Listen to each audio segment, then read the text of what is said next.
buenos días desde el Hospital La Fe. Soy Beatriz Marcos, para los que no me conozcáis, y hoy tenemos un nuevo ciclo de las videoconferencias Mujer 360 que organiza la Sociedad Valenciana de Ginecología y Obstetricia con la colaboración de Organon, que ha hecho posible que todos los meses tengamos una serie de reuniones que me parece que van a resultar muy interesantes para todos y que además podamos tener sesiones conjuntas con la oportunidad de estar juntos todos los hospitales de la Comunidad Valenciana y todos aquellos que se quieran eh, conectar desde fuera. Hoy el título de la sesión de hoy va a ser los resultados oncológicos tras preservación de la fertilidad en cáncer de endometrio. Y tenemos la enorme suerte de contar con un gran experto en cáncer de endometrio, que es el doctor Pablo Padilla, que es facultativo especialista de aquí de la FE, que es especialista en oncología ginecológica y que nos va a dar la conferencia hoy. Adelante, Pablo, cuando quieras. Hola, buenos días a todos. Muchas gracias, Bea. Un segundo que voy a compartir la pantalla y empezamos. Hola, buenos días a todos. Lo primero, dar las gracias a la Sociedad Valenciana y a Organón por la iniciativa de las jornadas. Como os ha dicho la doctora Marcos, mi nombre es Pablo Padilla, trabajo aquí en la unidad de Gineonco del Hospital La Fe. Y lo que vamos a ver en esta charla son los resultados oncológicos tras preservación de fertilidad en cáncer de endometrio. Como sabéis, el cáncer de endometrio actualmente es el tumor ginecológico más frecuente en países occidentales y en segundo en mortalidad después del ovario. Generalmente la edad diagnóstica es a partir de la menopausia, generalmente entre los 55 y 70 años es la edad pico de diagnóstico de cáncer de endometrio, pero estamos viendo un problema en la actualidad, que aproximadamente el 8% de todos los cánceres de endometrio diagnosticados en países occidentales aparecen en pacientes menores de 45 años. ¿Qué ocurre con estas pacientes? Que con el retraso del edad de inicio de la gestación, muchas de estas pacientes no les ha dado tiempo a completar su deseo genésico. Imaginamos una paciente con 37 años que diagnosticamos de un aneo de endometrio que todavía no ha sido madre.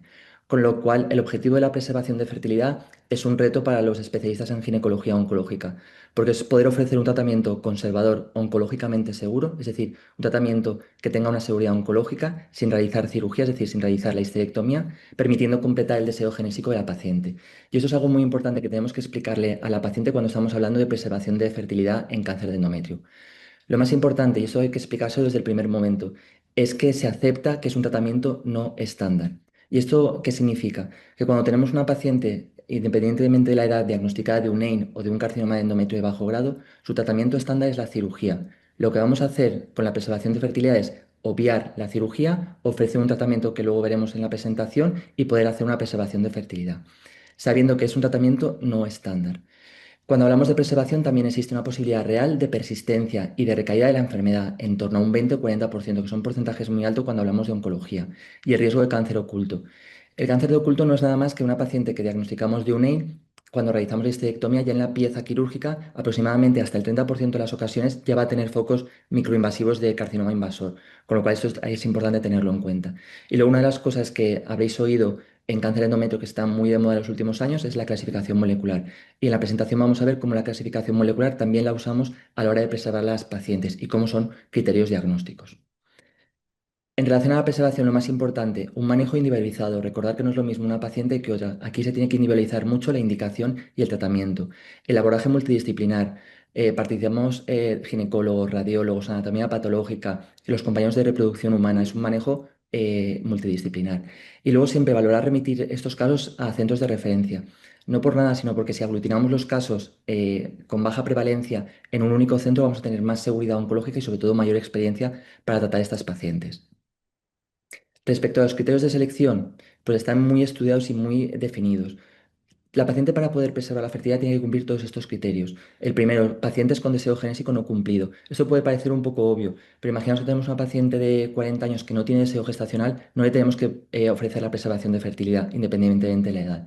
Aparte, la paciente también tiene que aceptar un seguimiento estrecho y un seguimiento tanto a corto como a largo plazo. Recordar que los seguimientos en la preservación de fertilidad son seriados, entonces la paciente no va a poder ser altada hasta que acabamos con la histerectomía.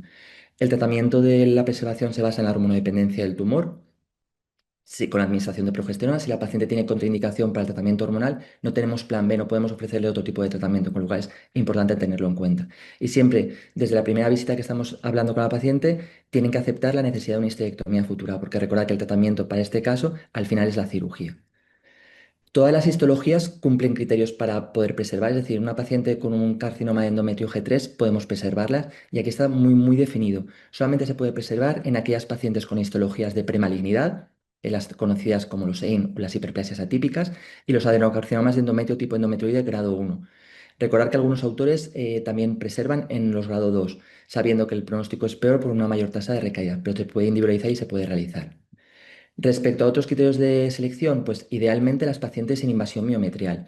Y se tiene que individualizar en aquellas pacientes con una invasión miometrial menos del 50%. Mayor del 50% está totalmente contraindicado. Menor del 50% se tiene que individualizar. ¿Y cómo realizamos este estudio locorregional? Pues según la disponibilidad de cada centro, con resonancia pélvica o con ecografía. Como veis en las imágenes, en la imagen de aquí de arriba, tenemos una paciente con un tumor muy grande, pero un tumor con el gap endometrio-miometrio respetado, con lo cual cumple criterios de preservación. Y luego en la siguiente tenemos un vídeo que es una paciente totalmente contraindicada, que es un útero, como veis, totalmente tumoral. Es una invasión miométrica que alcanza casi subserosa. En esta paciente no tenemos cómo ofrecer una preservación de fertilidad. Recordar que tanto la resonancia como la ecografía buscamos valorar la invasión miometrial, valorar la afectación cervical, si existe afectación axial y también la valoración ganglionar, que es importante. Imágenes de resonancia. Recordar que se valora la invasión miometrial en cortes sagitales potenciados en T2. Pero aquí tenemos tres imágenes. La imagen A es una paciente sin invasión miometrial, con lo cual sí que está indicada la preservación de fertilidad. La imagen B, como veis aquí, haciendo un corte sagital, tenemos una invasión menor del 50%. Está en interrogante porque había que individualizarla. Y la imagen C, afectación cervical, totalmente contraindicado. Aunque la paciente tenga 30 años, 35, 40, no podemos preservar de manera segura porque no está estudiado y no sabemos la seguridad oncológica. Con lo cual, los criterios de selección tienen que cumplirlos todos y se tienen que dar en todos los casos. Seguimos con el algoritmo de selección. Cuando ya vemos que la paciente cumple todos los criterios, el siguiente paso es valorar el perfil molecular. Actualmente existe indicación de realizar el perfil molecular completo a todas las pacientes, incluidas aquellos casos de EIN. El perfil molecular completo, recordar que incluye las tres inmunohistoquímicas y la determinación por biología molecular de polemutado. Y esto es importante porque marca la indicación o no de preservar a la paciente. Recordar que el perfil molecular completo nos sirve para hacer un cribado del síndrome de Lynch. Si nos sale positivo, la paciente hay que remitirla en genética si cumple criterios. Y luego, de los cuatro grupos moleculares de cáncer de endometrio, pues tenemos que si la paciente es un P53 mutado, un P53 anormal, totalmente contraindicado la preservación. Da igual que la paciente sea un EIN, que tenga invasión, que no tenga invasión miometrial, que sea un tumor muy pequeño que ha sido resecado, no se puede preservar, porque el pronóstico es muy malo. En cambio, en el resto de grupos, en el grupo de inestabilidad de microsatélites, patrón molecular no específico y el grupo de polemutado, el siguiente paso a realizar es la valoración histeroscópica. Con lo cual, como hemos visto, es primero, si la paciente cumple criterios clínicos, si los cumple todos, vamos al perfil molecular. Si cumple perfil molecular, el siguiente apartado es la valoración histeroscópica, que lo habréis oído mucho porque está muy de moda ahora la valoración histeroscópica en las pacientes que se va a preservar, con lo que se denomina la resección en tres pasos. Básicamente, la valoración histeroscópica se recomienda en el diagnóstico a todas las pacientes para valorar de manera correcta la cavidad. Y la resección histeroscópica se intenta disminuir la carga de enfermedad antes de empezar el tratamiento. ¿Qué es esto de la sección en tres pasos? Pues como veis en la imagen, se basa en el paso uno, resecar la lesión, el paso 2, resecar endometrio en una circunferencia como márgenes de seguridad, y el paso 3 es resecar aproximadamente unos 2 o 3 milímetros por debajo de la lesión, la capa de miometrio subyacente. Con esto se ha publicado y se ha visto que las respuestas son mayores al tratamiento con progestágenos, y básicamente el concepto es disminuir la carga de enfermedad. ¿Se tiene que realizar esta resección a todas las pacientes? Pues lo mismo que hemos visto al principio, hay que individualizarlo. Se indica sobre todo en lesiones unifocales. Y esto es importante porque recordar que el objetivo final de la preservación es que la paciente quede gestante. Si yo hago una resección de miometrio, una resección en tres pasos, del 80% de la cavidad endometrial, eso va a generar una lesión cicatricial que no va a implantar, con lo cual estamos dejando solamente un 20% de la cavidad para la implantación, con lo cual hay que individualizarlo mucho. Y recordar que no existen estudios de seguridad a largo plazo sobre el efecto de los problemas de implantación en estas pacientes, con lo cual la resección de tres pasos sí, pero muy individualizada. Y vamos a ver aquí un vídeo de una histeroscopia con una resección de una paciente con una neoplasia de endometrio. Estáis viendo en el fondo uterino, tenía una biopsia de carcinoma de endometrio G1 y luego tenía múltiples biopsias aleatorias, como veis aquí, de EIN. La paciente cumplía criterios, era un perfil molecular no específico y lo que se hizo fue disminuir la carga de enfermedad a nivel endometrial, realizando resección endometrial sin profundizar la capa subendometrial para que posteriormente el endometrio regenere y sí que se realizó la resección en 3 pasos en el fondo uterino. Algunos autores lo que recomiendan aquí es no usar electricidad, pero generalmente suele ser difícil. Lo que recomiendan es usar tijera fría para evitar el daño térmico, pero hay que individualizarlo según la experiencia de la histeroscopia y según también la carga de enfermedad de la paciente. Estamos viendo aquí en el fondo uterino que hemos resecado el tumor y ahora vamos a resecar la capa subyacente al miometrio. Profundizamos un poco con el asa, generalmente unos 2 o 3 milímetros, y resecamos solamente la zona por debajo del endometrio tumoral, solamente en el tumor, no en la zona de la circunferencia. En esta paciente, con esta técnica, estamos dejando aproximadamente solamente un 15% de cavidad cicatricial, con lo cual a priori no va a tener problemas de implantación posterior. Se continúa la histeroscopia disminuyendo el resto de endometrio de cara a empezar el tratamiento con progestágenos. Y aquí vemos una imagen final, sobre todo del área tumoral que está en el fondo, la resección completa del plano y solamente la resección en profundidad del miometrio en la zona que teníamos biopsiada de tumor. Una vez hemos hecho esto, la paciente cumple criterios, cumple el perfil molecular, le hemos hecho la histeroscopia, hay que ofrecerle un tratamiento para la preservación. Y recordar que el tratamiento se basa en la hormonodependencia del tumor. Es decir, estos tumores con la administración de progestágenos a dosis amplias mantenidos, conseguimos una regresión del tumor. Las alternativas de ofrecer el tratamiento, pues depende de la paciente, de su comorbilidad y de los efectos secundarios. A grandes rasgos, ¿qué tratamiento le podemos ofrecer? Pues son dos. Los progestágenos orales, que está el acetato de medroxiprogesterona y el acetato de megestrol, a dosis plenas desde inicio. O la segunda opción, que es el diulevonogestrel de 52 miligramos, que es la más usada, que es la opción preferente. Aquí vemos una tabla de la hormonoterapia comercializada en España. Lo que vemos en verde es que sí que está indicado para tratar la preservación de fertilidad. Por ejemplo, acetato de megestrol, medroxiprogesterona y el diulevonogestrel, sabiendo las dosis máximas desde inicio. Pues en el caso de megestrol, hasta 320 miligramos día, 600 el medroxiprogesterona y el diulos de 52 miligramos. En interrogante, tratamientos que se usan en otros tumores hormonodependientes, como es el cáncer de mama, para generar una castración química, que en el endometrio no se han estudiado mucho, pero puede ser que tengan algún tipo de potencial, por eso se ha puesto en interrogante. Básicamente son los inhibidores de aromatasa y los análogos de la GnRH que no se suelen usar mucho. Y esto es importante. En relación a la preservación, no es un tratamiento de preservar la fertilidad de una paciente, administrarle progesterona vaginal o administrarle progevera 10 miligramos oral. Son tratamientos que dan una falsa seguridad oncológica, no se está tratando el tumor y sobre todo no hay estudios que avalen esta práctica. Lamentablemente hemos visto en la práctica clínica, por ejemplo, pacientes con anticonceptivos como tratamiento de la preservación. Esto es un tema muy serio y hay que realizarlo de manera correcta porque tenemos que buscar una respuesta y recordar que estamos tratando de unas pacientes oncológicas, con lo cual si optamos por el tratamiento con progestágenos orales, megestrol o meroxiprogesterona a dosis amplias desde el inicio. En relación a los DIUs, no todos los DIUs valen para preservar la fertilidad. Tenemos que los DIUs con una carga de 52 miligramos del levonorgestrel están indicados y están muy estudiados, como puede ser el Ileta o el Mirena, y en cambio el resto no están indicados para preservar.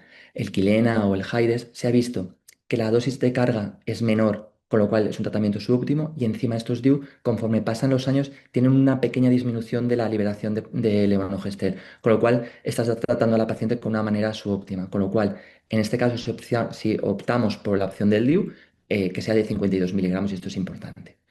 Una vez hemos hecho la histeroscopia y hemos empezado el tratamiento, ¿cuándo vemos a la paciente el primer control? Pues eso está muy protocolizado. El primer control se realiza a los 6 meses de haber iniciado el tratamiento, con histeroscopia, con biopsia dirigida y con prueba de imagen, generalmente ecografía.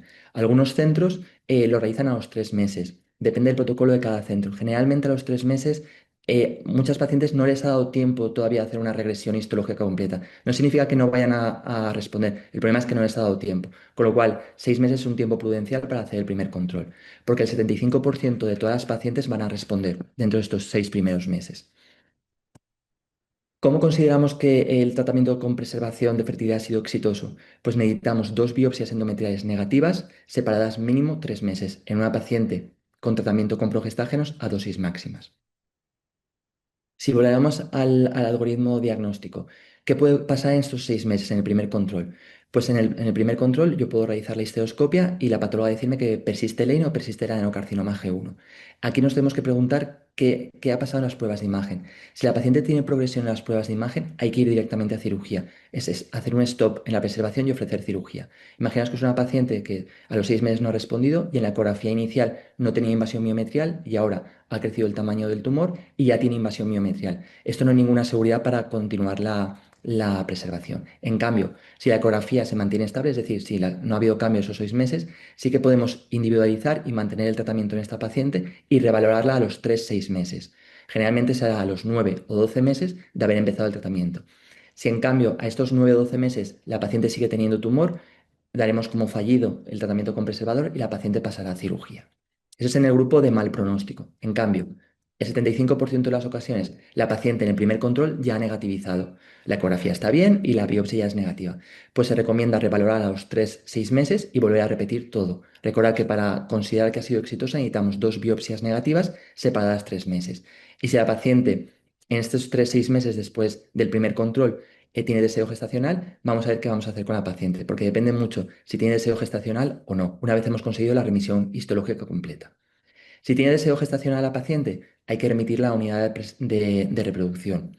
Si no tiene deseo gestacional, imaginaos que es una paciente de 22 años con un NIN. No hay que suspender el tratamiento, se tiene que mantener el tratamiento de manera crónica, con la misma dosis que llevaba previamente. Pues si llevaba el DIU, le dejamos el DIU, y si llevaba, por ejemplo, el megestrol dosis plenas, lo mantenemos. Y ya en esta paciente no hacemos el seguimiento con histeroscopia cada 6 meses. En esta paciente que ya tenemos 2 biopsias negativas, simplemente haremos exploración física y ecográfica semestralmente. Y solamente indicaremos biopsia en aquellos pacientes que consulten por sangrado uterino anómalo o en aquellas pacientes que tengamos dudas en la ecografía, que exista un empeoramiento ecográfico. Entonces, sí. Recordad que antiguamente hacíamos muchas histeroscopias a estas pacientes, y a lo mejor una paciente con preservación, veías la historia y tenía 7, 8, 10 histeroscopias. Esto en el nuevo consenso europeo ya lo dejan muy claro. Las 2 histeroscopias, la de inicio y las 2 de respuesta, y si es negativa ya, control clínico. Así evitamos sobre todo el gasto sanitario. Respecto a las opciones reproductivas, pues esto lo conocéis. Saber que muchas de estas pacientes se diagnostican en contextos de esterilidad. Es muy frecuente pacientes con fallos de implantación que de repente se le hace una histeroscopia y la biopsia es un EIN. Esto es muy frecuente.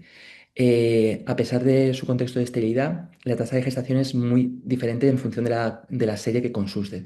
Pero generalmente las tasas son elevadas, con técnicas de reproducción asistida por encima de un 60%, que son muy buenas cifras. Y nos podemos plantear la duda de, como es una paciente oncológica, ¿tenemos seguridad a la hora de hacer técnicas de reproducción asistida? Y la respuesta es totalmente sí. Existe mucha seguridad oncológica demostrada en realizar tratamientos de reproducción asistida en estas pacientes. Lo que se usa, y esto saben muchísimo más mis compañeros de reproducción, son protocolos que disminuyan el impacto del estradiol sobre el endometrio, pues protocolos con letrozol o incluso con el diunormoiserto, que se está haciendo habitualmente. En relación a las opciones reproductivas, pues tenemos dos opciones. Si la paciente tiene menos de 35 años, ausencia de factores de riesgo y una reserva ovárica normal, se puede suspender el tratamiento y esperar 6 meses que geste de manera espontánea. Si no gesta durante esos 6 meses, sí que se remite a técnica de reproducción asistida, que estos son muy poquitas pacientes. Generalmente lo que se realiza, pues en pacientes de más de 35 con factores de riesgo, directamente a técnica de reproducción asistida, que suele ser un FIB. En aquellas pacientes jóvenes que no tienen deseo gestacional, mantenemos la misma pauta de tratamiento, y aquí los compañeros de reproducción valorarán la indicación de preservación ovárica en función de los antecedentes de la paciente. ¿Cuándo hacemos cirugía? ¿Cuándo vamos y damos por terminada la preservación de fertilidad? Pues lo hemos visto en la presentación, pues en la paciente que tiene progresión en las pruebas de imagen durante el tratamiento. Acordaos el caso de la paciente a los 6 meses no tenía invasión miometrial y de repente tiene invasión miometrial. Aquí no hay seguridad para continuar con la preservación. En aquella paciente que no hemos conseguido respuesta histológica a los 6, 12 meses de iniciar el tratamiento. Generalmente suele ser a los 12 meses porque le damos la segunda oportunidad. Recordad individualizar en función de la paciente. Y también lo que hemos visto en la primera diapositiva, siempre vamos a completar la histerectomía una vez hayamos completado el deseo genésico. Pues una vez completado el deseo genésico, a la paciente tenemos que realizarle la cirugía. ¿Y qué cirugía vamos a ofrecer? Pues como estáis viendo en el vídeo, una histerectomía con doble anesectomía, con abordaje mínimamente invasivo laparoscópico robótico y ganglio centinela. Recuerda que se indica el ganglio centinela a todas las pacientes, incluida los SEIN, que es una nueva recomendación. En el vídeo estáis viendo un ganglio centinela con ICG en el lado derecho de una paciente con preservación. Recordad que son pacientes jóvenes que podemos preservar los ovarios en función de la edad y los factores genéticos, pues fundamentalmente que no tengan un síndrome de Lynch o BRCA. Eso es individualizarlo. Y ya para terminar, la primera diapositiva que hemos visto es la seguridad oncológica en preservación de fertilidad. Y eso es importante explicárselo siempre a la paciente. Es un tratamiento no estándar, pero es un tratamiento oncológicamente seguro. Pero hay un hándicap. Lo que estamos tratando en estas pacientes son estadios 1A de la FIGO de 2023, ya sea para preservar fertilidad o para cirugía. Si yo a la paciente diagnosticada lo mismo con una preservación de fertilidad le ofrezco cirugía de inicio, tiene una supervivencia a los 5 años de un 97%, que es una supervivencia muy, muy alta. En cambio, a una paciente que yo le ofrezco la preservación de fertilidad, la supervivencia está entre un 93 y un 97. Supervivencias muy altas, pero no son equiparables, no son iguales. Existe una disminución ligera de la supervivencia en estas pacientes. Y esto se tiene que explicar a la paciente y se tiene que entender, que es muy importante. ¿Y cómo se explica esta disminución de las tasas cuando preservamos en vez de hacer cirugía, que es el tratamiento estándar? Pues principalmente porque no eliminas el órgano. Ten en cuenta que el concepto oncológico de cirugía es la exégesis del tumor. Aquí no lo estás eliminando, con lo cual existe mayor posibilidad de riesgo de recaída y de progresión, como hemos visto. Y eso también es importante, no estamos haciendo una valoración histológica ni de los anexos ni a nivel ganglionar.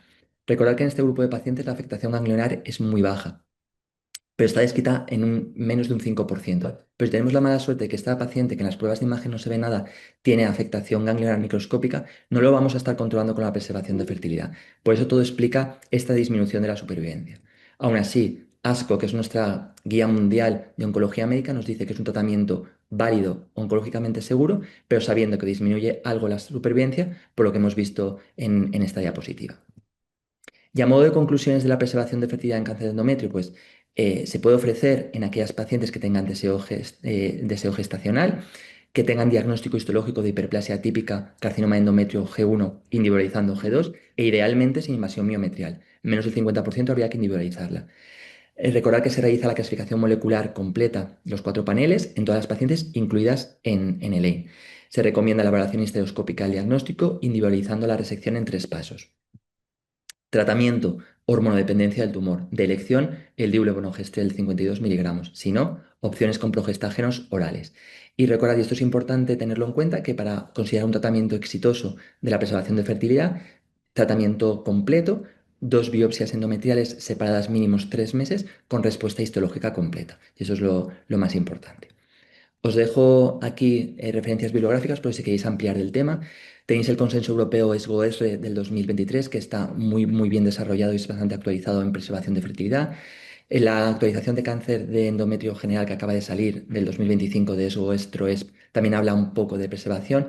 Y luego la Oncoguía SEGO nuestra tiene un capítulo específico de preservación de fertilidad y deciros que la vamos a actualizar, saldrá a partir probablemente de enero o febrero del año que viene y se va a actualizar el manejo de la preservación de fertilidad con todas las actualizaciones que hemos visto en esta presentación.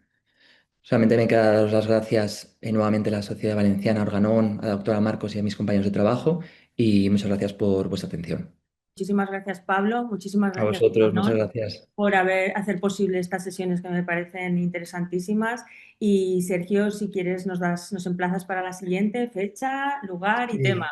Sí. Yo la verdad es que me he sentado así un poco a saco para intentar ayudar. ¿Has podido volver a ver el Y chat? ni me he Sergio, ¿qué ha pasado? presentado. Mm. Nada, que Sergio, con representación de Organón, lo que quiero es al revés, lo que quiero yo es agradecer la oportunidad de poder patrocinar este ciclo de formación en Mujer 360 que está organizado justamente por la Sociedad Obstetricia y Ginecología de la Comunidad Valenciana y que nos da la oportunidad de respaldar este tipo de proyectos. Agradecer no solamente a vosotros, al doctor Padilla y a la doctora Beatriz Marcos por vuestra presentación.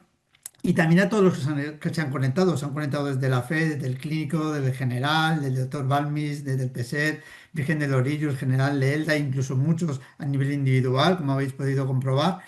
Y emplazaros, deciros que durante 72 horas, todos aquellos que se hayan registrado, esta presentación quedará grabada durante 72 horas en Organon Pro y os emplazamos a la siguiente webinar que tendrá lugar el próximo 10 de diciembre, en la cual el doctor Juan Antonio Serrano del Hospital General Universitario de Castellón dará una ponencia sobre cómo dotar de evidencia científica a un paritorio, herramientas y metodología. Y recordad también que en un futuro también todas estas presentaciones estarán disponibles en en la Sociedad de Ginecología. O sea que muchas gracias y gracias por todas las preguntas que han hecho, que ha sido muy interesante. Gracias. Gracias a todos. Hasta la Gracias. próxima. Hasta luego, gracias. Adiós. Hasta luego.